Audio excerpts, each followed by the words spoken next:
have this same conversation with a lot of folks. I don't think there's many people in the startup world who have had a linear path.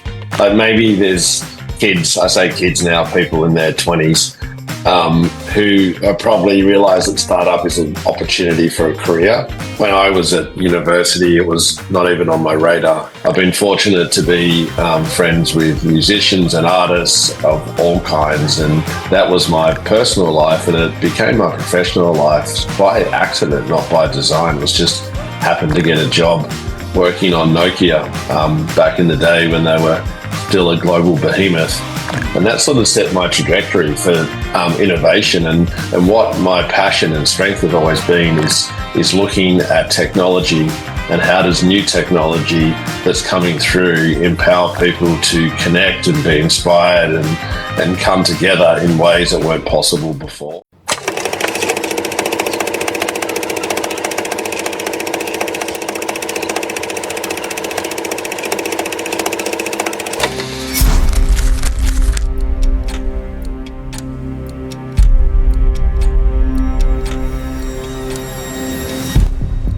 I'm really excited today to have my friend Andy Walsh, who is Chief Incubation Officer at Nobody Studios, as well as founder of Startups Decoded, today on the Building a Better World podcast. Excited to have you here, Andy. Hey, Hrish. It's so good. I like being on this side of the microphone for a change. It's a treat. Yeah, I guess you're a pro on the other side of the microphone as well, so it's good to kind of switch it up. I've been really inspired by the work that you've done, across creative culture and what you're doing to help, change culture and transform culture and bring global impact to communities. So excited to jump into today's conversation with you. And, maybe we can start. I'd love to learn more about your background and kind of what got you to where you are today with Nobody Studios and Startups Decoded. Yeah, 100%. It's been so fun. And I have this same conversation with a lot of folks. I don't think there's many people in the startup world who have had a linear path. Like maybe there's kids, I say kids now, people in their 20s, who probably realize that startup is an opportunity for a career. When I was at university, it was not even on my radar that it's something that you could do. And like starting a business, sure, but like the classic startup culture to be an entrepreneur was not something. So I was that classic come out of high school, go to university. I did a double degree in exercise science and marketing just to keep my sort of opportunities open. And the reason that I talk about that is the exercise science part and like how humans function, I feel like I use a lot more today than I do my marketing piece. But through that, I ended up going into creative agencies, but in a niche, as you said. So my passion outside of work is creative culture that you called out. So I've been fortunate to be friends with musicians and artists of all kinds, and that was my personal life, and it became my professional life by accident, not by design. It was just happened to get a job working on Nokia back in the day when they were still a global behemoth. Mm-hmm. And that sort of set my trajectory for innovation. And what my passion and strength has always been is looking at technology and how does new technology that's coming through empower people to connect and be inspired and come together in ways that weren't possible before. Mm-hmm. So it's always been around enablement. And I think culture at a global level, people now, unfortunately, probably get too much exposure and appropriate a little bit and seek inspiration from other local cultures and see how it can play a role with what they're doing. Mm-hmm. I think my vision and passion was very much around how do you actually look for inspiration, but then use that to fuel whatever you're working on. So it's sort of like anything creatively, if you're a creator, you need to make sure that you're having diverse perspectives in the sense of what stimulates you, what inspires you, what's something new. You need a whole big library of information to be the best creative. So I think that for me has always been a driving force in what I do. So circling back to my career, what I was able to do is use my personal sort of cultural insights that I had, just because that's my life that I lived and breathed, and mix that with my sort of education and my experience in work. And it sort of became my superpower, where I was able to have conversations between brands and creators and let them speak the same language. I used to call myself a cultural translator of sorts, because I was able to speak both languages. And unfortunately, I can't speak multiple languages in real life, but in that world, I was an expert, and it allowed me to continue to push the envelope. And I moved to New York City from Sydney in 2012 to start a business. And it was such a wild ride. And talk about culture change. I moved here. I had a 4-month-old child. I was bootstrapping my business. So it was new baby, new business, new city. And of all the cities in the world, New York City, which is a busy, intense, and competitive space. But I think for me, that was all of those things combined were a great catalyst to inspire me to do what I do today. And it was such an interesting journey in starting one business, which we split into two businesses. And they had two very different functions. One was audio branding. Mm-hmm. So we did a lot of strategy, composition, production, and we worked with global brands like Xbox and Skype, Tinder, Ford. So brands that are household names, but helping them design what they sound like. Mm-hmm. Everyone would know what all of those brands look like as far as logos and tone of voice and personality. But sound is such an important sort of cultural connector. Like it's a global universal, right? Everyone has a connection to sound and music. It allows us to communicate, to be inspired. You can get people who don't speak the same language, put them in a room with instruments, and they can connect and collaborate in a way that is globally unifying. And there's something quite beautiful about that with music. So being able to use it to help brands connect with their audience seems obvious, but when I started it in 2012, it was a new category, and we spent a lot of time as founders educating the market on the power of what we were doing, but in parallel trying to also close deals and raise money. When you're bootstrapping a business, it's, you live and die by money that you're making, literally. So it was a lot. And fast forward to today, like what happened, we exited those businesses, and then we were able to go off and do our own thing. And I've sort of taken a direction in advising, some angel investments, mentoring and consulting, and sort of using my experience, which was around 9-10 years as a founder, to be able to help other founders. And I love that sort of circular loop of giving back and helping the next generation do what they're doing.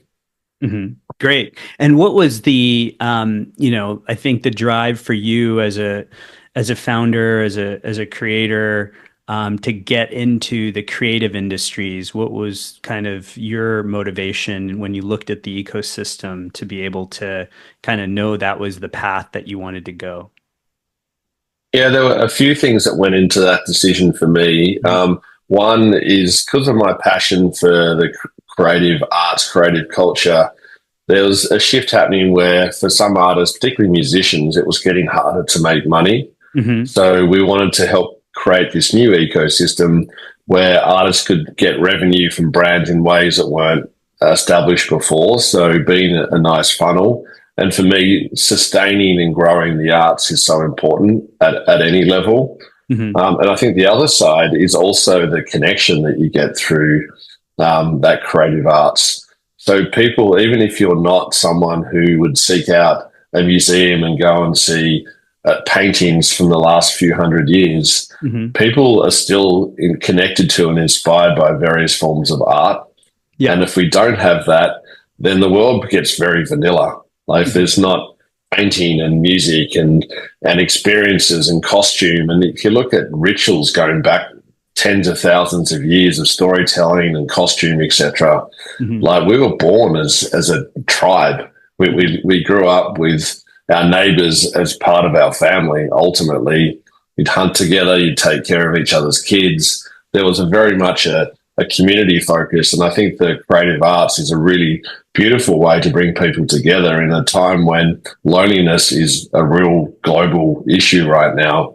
People don't have friends. Like the irony of the fact that we've never been more connected but never been more isolated is wild. And so I think that that ability to bring people together and be inspired and have these moments that sort of make you feel like you're a child again a little bit, and sort of that nature of play. I love play and being able to sort of forget about where you are. That classic sort of saying of dance like nobody is watching is that sort of thing that brings out. And I think that's just a really sort of deep human quality that we all have. And I think it adds a lot to the world. Yeah, that's great. So there was this inner drive and appreciation for the impact that culture and creativity can have on, the whole space in general and your life particularly, that kind of got you in. And you also kind of touched on the monetization aspect of how creators can, further diversify how they're able to generate income based on, the platforms that are out there. How do you see that happening and changing? And what do you see in the current ecosystem with AI and other things coming into play? Yeah, it's contentious, and I've got a pretty strong opinion in that I talk about the example of if you're a musician in the 90s, you would have to record your music in the studio. And fast forward to, I don't know when the first Ableton or Pro Tools or those kind of softwares came out, say it was early 2000. All of a sudden, as a musician, you could record music in your bedroom and be able to make songs that were, quality and studio ready to a point yourself. So it created this new wave of artists, and that sort of changed music genres. It changed the way that people consume music. There's a lot of shifts that happened around that, but off the back of that, you still had artists that were better than others. And like today, there's never been more artists than ever before. And that shift is happening. Whereas with AI tools, I think it's the same thing, but the difference, I think, is that AI will tell you that it's good. But if you're not trained as a creator and to be able to objectively look at something or hear something and say, is that good or bad? Then it just means there's a lot more noise in the market. So you or I've got no idea on your creative ability. And I played in bands and played music, but I wasn't very good. I'm not technically a creator, but we could do something. And we could probably look at it maybe objectively and say, okay, this is pretty good. But if you're not, I guess, structured from a history point of view, as far as your thought process, your experience, your education, then you can't rise above the pack. And I use that music example because people still got better. But the problems that I see in that is, how do you stand out? If everyone can all of a sudden create a video and you can have cats chasing unicorns in the sky and you don't have to know how to animate, you just type in some prompts, then all of a sudden it's a very noisy environment in what is already a very saturated content world that we live in. So it's then, how do you connect is the thing that I worry about. So how do you actually find a way to engage human beings? And I think we need to go back to that physical experience. And I'd love to see this creative technology that's coming through put into built environments. And it could be in architecture, it could be in retail, or it could be a custom art experience. But the ability to use it in a way, because I think people are starting to see the negative effects of content consumption and having this feeling of being overwhelmed and overstimulated by things that they have across social media, through streaming channels, just life in general. We're bombarded with so many messages all the time. So it's like we need a reset. So maybe this will be, again, speculative, but maybe this will be the straw that breaks the camel's back, where there is so much content in the world that it's not valuable, that people start to push away and go the other direction and back into human experience. Yeah, that's really interesting. So you kind of see this oversaturation of new content due to the fact that it's just so easy to create and obviously could be totally artificial, doesn't have any human interaction at all. So the human creator is maybe not even involved in terms of creating the content. It's just a few prompts that creates that content. And how do you think that plays out? Do you think we're going to be less digital in our lives? I mean, what does a creator do? Go into some more physical kind of creation, or how does that play out on the creator side? Yeah, so for me, if I was to double down on an investment right now, Yeah, I would be looking at the hybrid nature of digital and physical. If you yeah, think about human evolution and where we're getting to, we already have mechanical things inside of us, right? As far as joints to things in our heart to help keep our heart running consistently. We're getting more robotic pieces to our body where they're testing things to be able to get your hand movement back if you've had an amputation. Things where this nature of physicality of like things us becoming, it's almost like the classic Darth Vader thing where we're just a head underneath a suit and we have a robot for a body. Like that kind of thing is going to happen. And if you look yeah, at various technologies that are happening now for longevity is a huge trend. So what it means is that people have the ability to look at baseline data in their blood. You can put a small chip into your bloodstream and it actively monitors and checks various levels, so you don't have to have blood tests anymore. You're just extrapolating data ongoing. yeah. And the reason that I raise that is that that hybrid nature of the physical will also then extend into the digital form. So we all remember Google Glass, Yeah. like the ability to have augmented reality. Like that was just too far ahead of its time. Consumers couldn't get their head around what that was. But what I see is a world where, and it's probably like the sort of Meta and Ray-Ban with their version now, like that kind of experience where you could be walking down the street, but through eyewear, you're able to see in front of you an experience. And it could be something that extends from retail. It could be really simple, like a transaction. If you were on Sense and you were browsing for a new sweater and you love APC, you were walking through Soho in Manhattan and they know that that sweater that you looked at is in a store, it's for sale on a discount price, and it gives you a prompt to say, hey, that sweater you love, it's here for 30% off. You can go in and get it now. So it starts to learn about how you interact on digital and physical experiences, connects them, and it adds this new layer to how you live. Like for me, VR is something that is going to be a very functional purpose and not broad usage, whereas augmented reality has the power to sort of connect the physical and digital in a way that's more congruent. Like proprioception at a human level allows you to know where you are in space and time through a combination of your senses. As soon as you're closed in within VR, it compromises your natural ability to be able to process like safety, and your body has these very mixed physiological responses. Hmm. So the augmented reality side is adding contextual layers on top of what is native in our human evolution. And there's a real tension between our brains evolving at a certain pace, technology evolving at, call it 100 times faster. So like those two things are getting further apart. So if your brain can't keep up with the technology advancement, there's a void. And I don't know how that void's going to manifest. Yeah. Like it's not like being old and, like helping my dad try and use technology.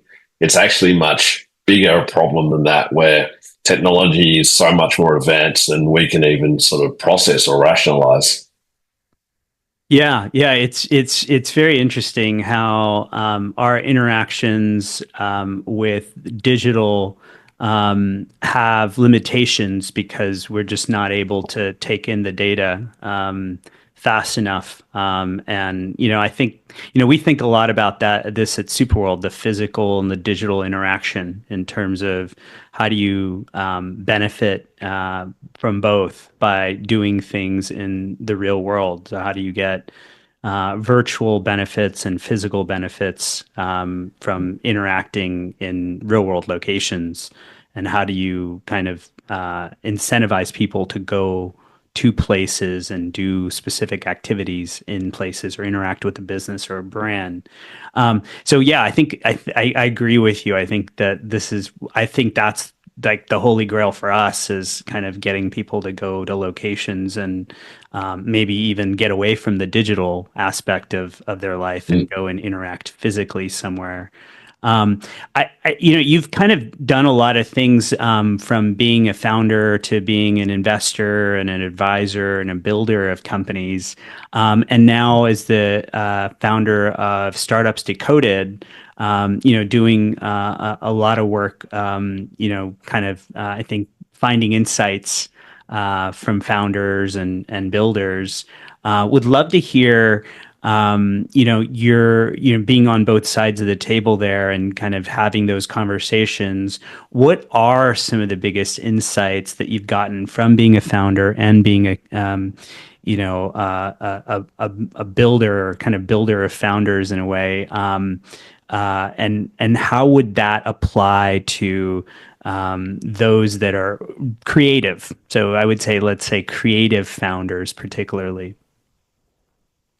Yeah, one of the biggest things I talk about with any founder that I'm directly involved with, or sometimes even just in conversation, is very much around the noise. There's a lot of noise out there on a rhetoric that is not often correct.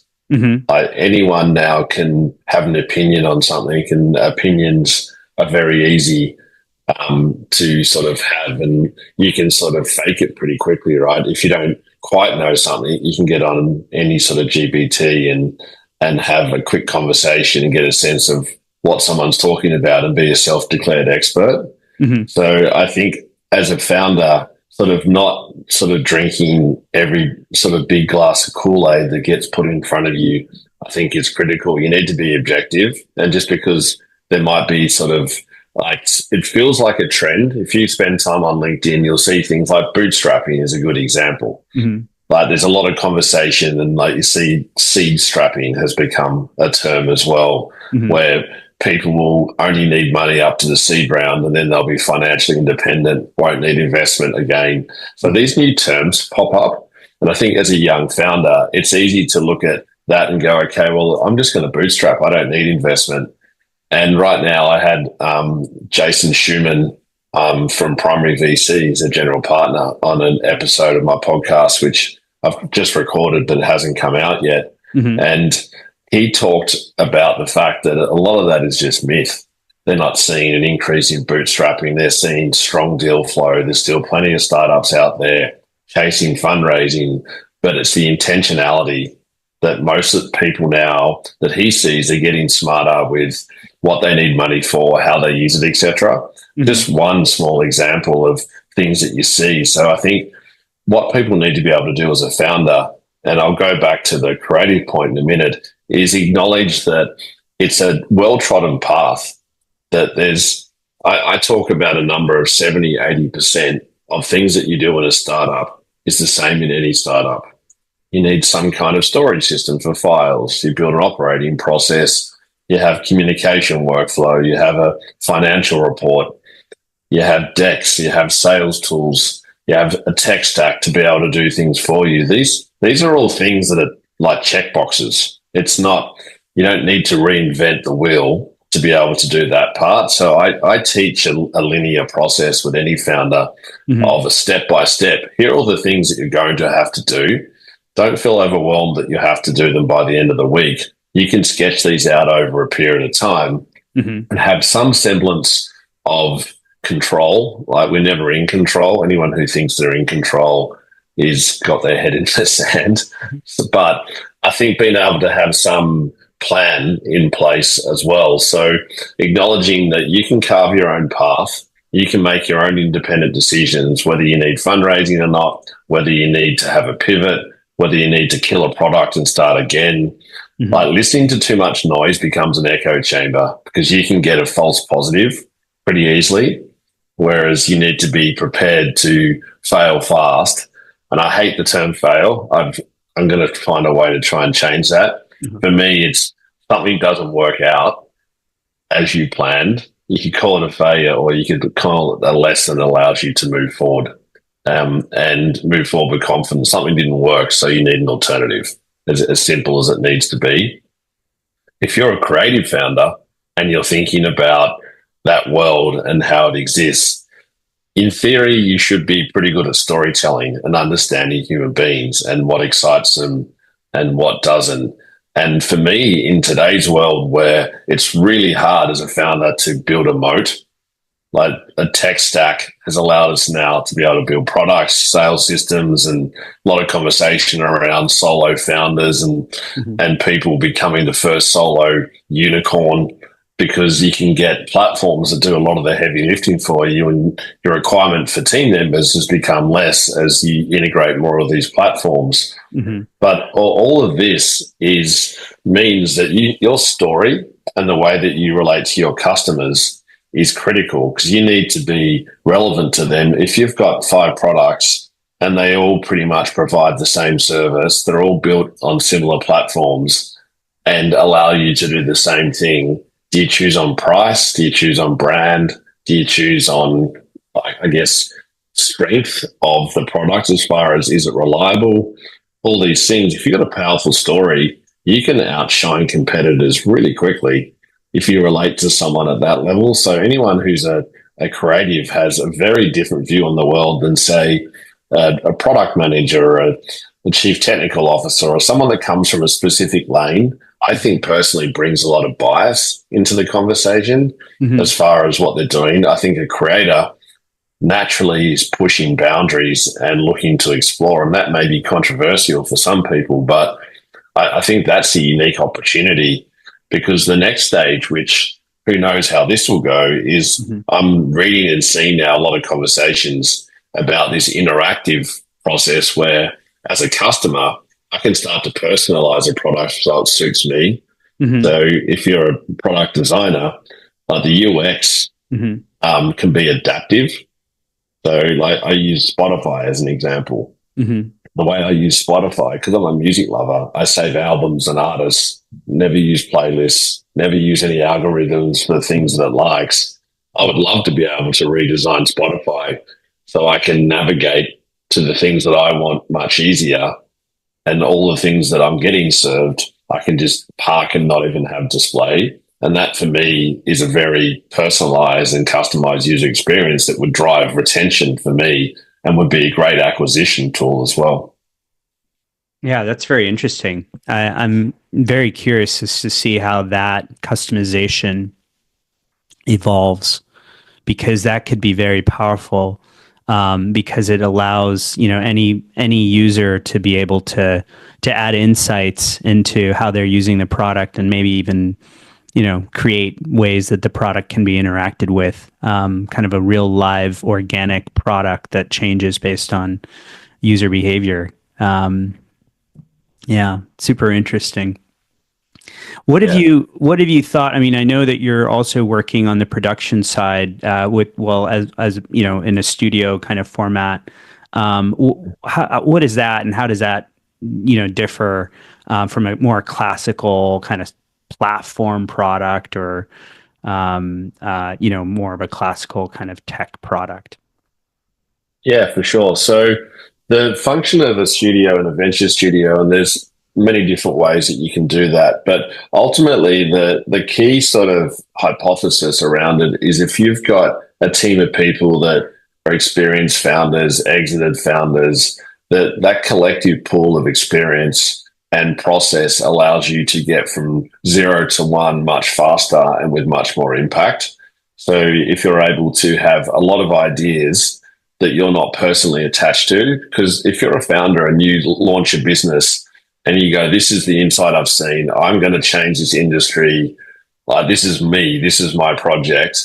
If that doesn't work out, and you either have to kill it or you have to pivot or whatever it is, that can be pretty personally destroying.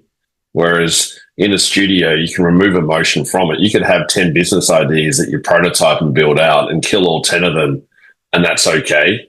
Like you just need to have enough of a pipeline with good ideas of good products that get validated early and are quite structured with the gates and milestones of development, approval, and validation. And if you are not emotionally attached to it, you can look objectively at that and create something that actually has that immediate sort of feedback and validation rather from early customers, start to get early revenue momentum.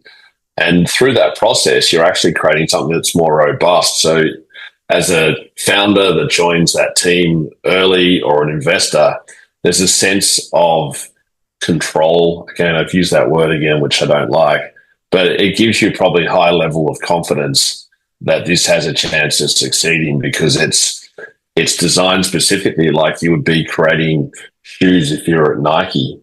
Like you can actually get a sense of what sticks and what doesn't. And you see like now they have specific days around certain shoes. Like, so they have like an Air Force One day each year. And these things, and people love nostalgia. They love the story that goes around it.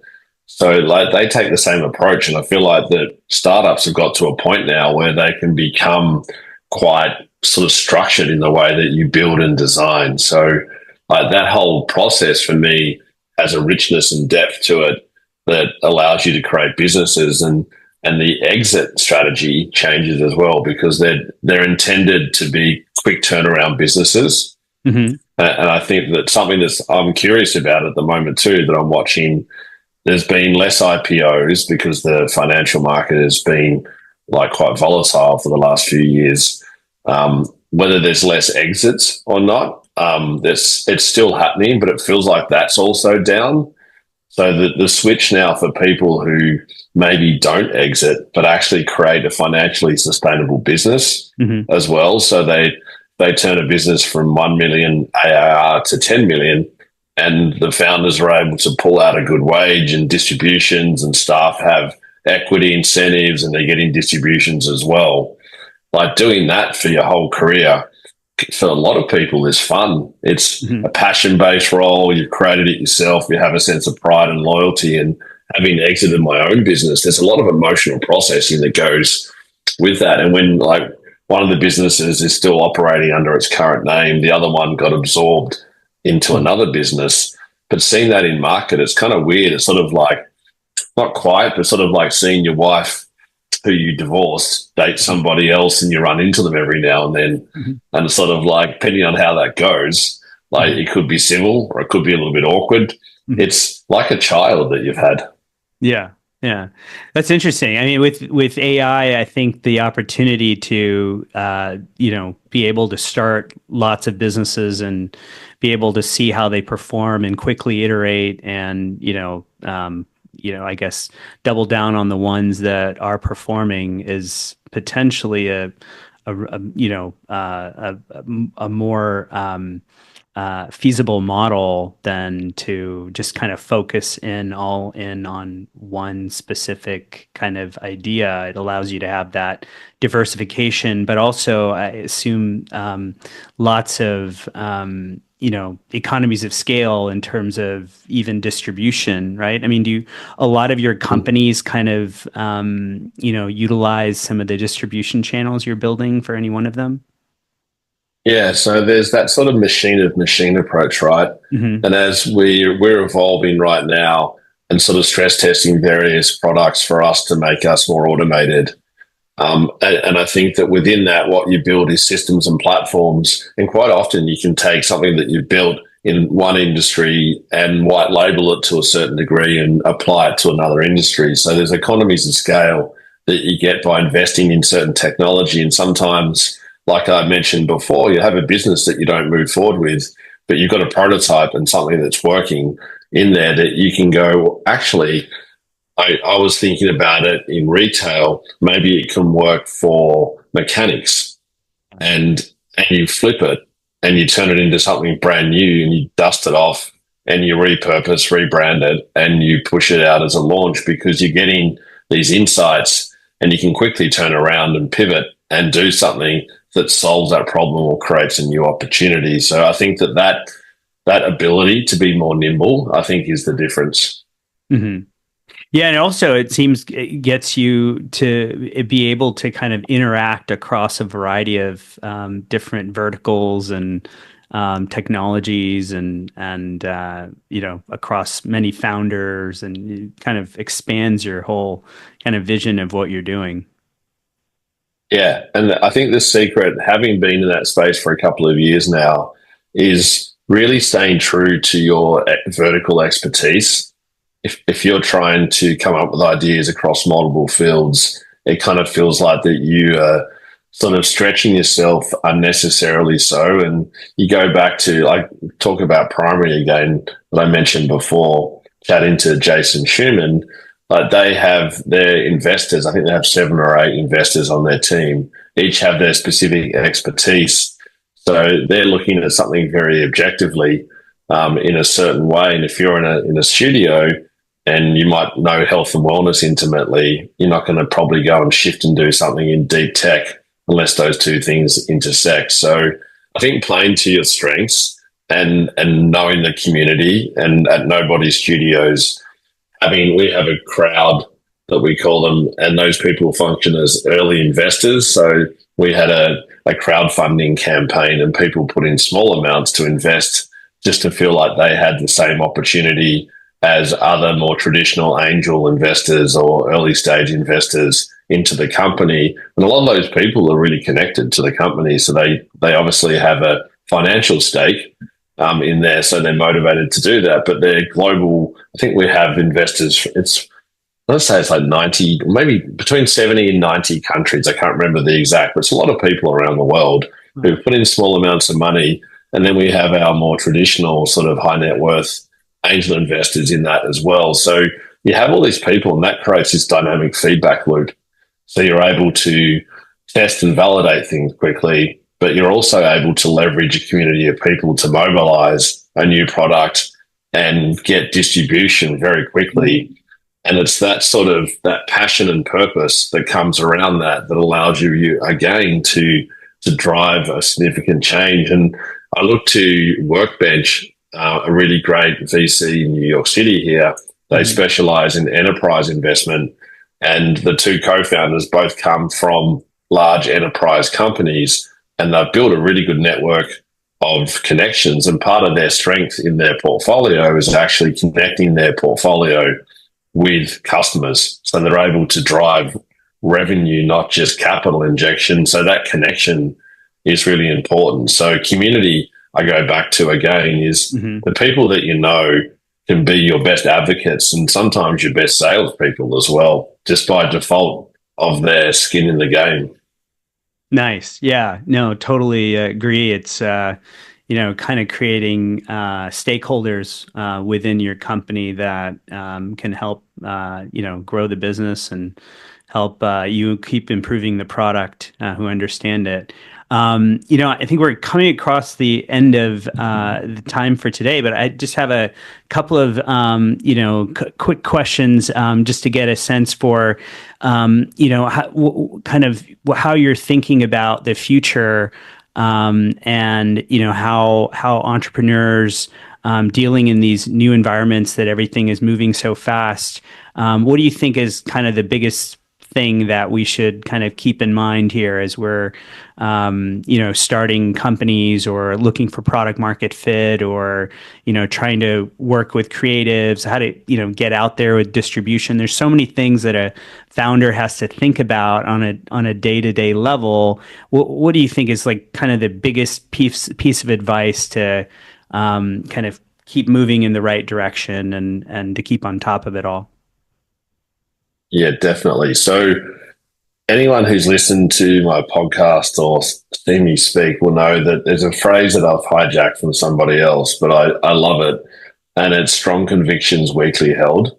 And the ability to have real structure in how you approach your problem. And that is your business problem, as far as like what you're trying to solve or what you're trying to create. That's your big sort of North Star that you focus on. And that's what you're trying to validate from the start. So never losing sight of the fact that that's ultimately what is driving every decision that you make. It's like, how do you get from starting a business to be successful is proving or not proving that your hypothesis is correct, and not being scared by failure or things not working out. So everything that I teach, there's a Pareto principle, which I love, which is 20% of your work drives 80% of the results. So also thinking about prioritization. So be really structured, like take on the things that you know you can get done and do them well. If you try and do 10 things at once, ask any CEO, like they have the same approach. I've talked to CEOs of large corporations, public listed companies, and they'll try and do one thing sometimes in a day. It's like they'll have to have meetings and dial around other things. But as far as actual work and that sense of progress and conviction and movement on those pieces. So set your North Star is the first step. Know what you're working towards. Make sure you're validating that as you go. Have a strong point of view, but be very happy and open to be proved wrong.